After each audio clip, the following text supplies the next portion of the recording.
This morning before I came in here, somebody showed me a TikTok video of a pregnant woman, 8 months pregnant. She is an associate professor at the Columbia Medical School, and she is saying F Trump and gobbling Tylenol with her baby in her placenta. And the level of Trump derangement syndrome has now left the political landscapes, and it is now in the realm of pathology. Look, I will give RFK Jr. this. I agree Trump derangement syndrome has reached new heights. Just the fact that he's in that room, that Marco Rubio, both of them are bowing down to Donald Trump shows how strong Trump derangement syndrome can be. But a lot of you watching that video probably made an understandable mistake in that you were probably looking at RFK Jr. as he was talking. And I get why you would do that. What you should have been looking at was the little head. You see that, is it right? It's right there. There's a little head and it starts shaking. And I think it shook when he said, and she has her baby in her placenta, and the head starts to shake. And mine shook too. Hopefully yours did, because I'm not like an expert on anatomy or women's anatomy, but I don't think that's how it works down there. And I'm not sure that the guy in charge of HHS should think that the baby's like chilling in the placenta. And by the way, not only should we have higher expectations for his knowledge of anatomy in that he wants to be in control of your body and your reproductive health, but also he's taken apart so many animals. How has he not learned more about which part goes where? But anyway, so look, you got the placenta thing that's deeply worrying, but he goes on. We're gonna get a little bit more into autism, Tylenol, and all that right here. There's many other confirmation studies. There's 2 studies that show children who are circumcised early have double the rate of autism.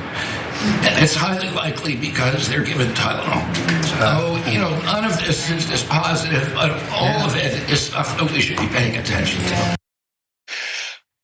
Yeah, we should be paying attention to the madness here. So again, he was asked, what are the actual studies that you're pointing to on the whole Tylenol thing? And he says, we don't have all the studies yet. We're gonna make the proof. Now, like maybe that's a slip up, maybe that's a Freudian slip or whatever, but like it also kind of feels honest. He is speaking so assuredly, definitively, that not only when you're pregnant should you not take Tylenol because you're gonna cause autism or something like that, but just like 1-year-old kids getting Tylenol they all dead sure. And Brett, I want your thoughts. And while you give your thoughts, we're gonna put up Trump also now just takes this as this is the proven fact that Tylenol causes autism in this tweet. But what do you think? Like, RFK's just some guy. That's what you need to remember. He's just some dude.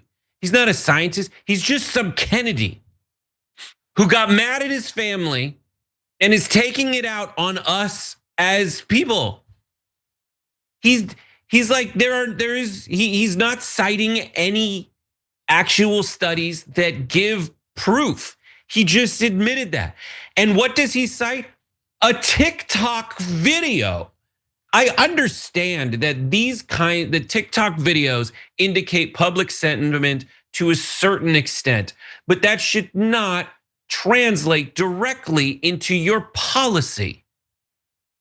You can't declare, like, okay, you want to bring out a TikTok video about someone who's pregnant taking a Tylenol and munching it. Prove to me that it's Tylenol and not just a bit. B, like, you guys, I make videos including clips of the insane derangement of Trump supporters who support him while he is deploying the military, deploying ICE, zip tying children in the streets of America, violating the Constitution. These people say they want a dictator. That's the derangement syndrome. Yeah. What's deranged is you being like, there is no proven causality that links Tylenol to autism.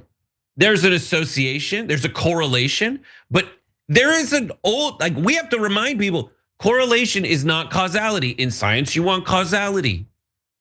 He's proving that there is no causality here. He's admitting it, but he still wants to just he wants He's a rich kid who wants to feel important. Yeah. Take that. And like, there's a lot of, I'm just some guy that justifies, like the input of someone just being some guy that justifies you as the like general apparatus of the government. You need to take certain things into consideration so you can communicate to these people. But like, this guy is just some guy who has the unfound, unearned confidence of being born into the Kennedy family. I've seen 100%. no proof to the contrary. It's so dangerous. And the worst part, it's so obviously stupid. I saw a TikTok video. Yeah, me too, dip ass. And also, Not in addition, smarter.